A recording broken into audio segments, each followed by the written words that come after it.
Ito naman, dito ako naigib.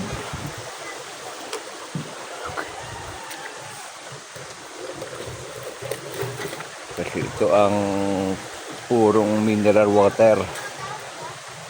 Yan, talagang nasa balon. Yan, kaya dito ako kumukuha. Yung nakita nyo, ganito kalinis.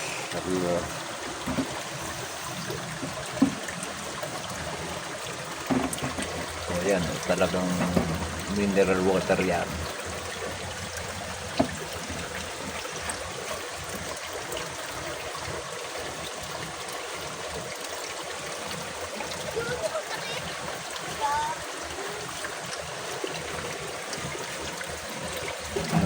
Doon siya nang gagaling.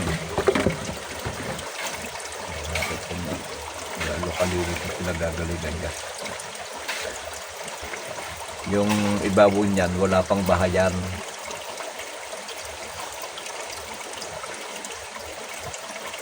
Yan, wala pang mga nagagawa na siya sa ibabaw kasi hindi pa bahayan niya.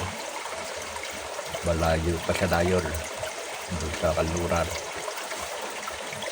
Kaya ito linis talaga, purong mineral.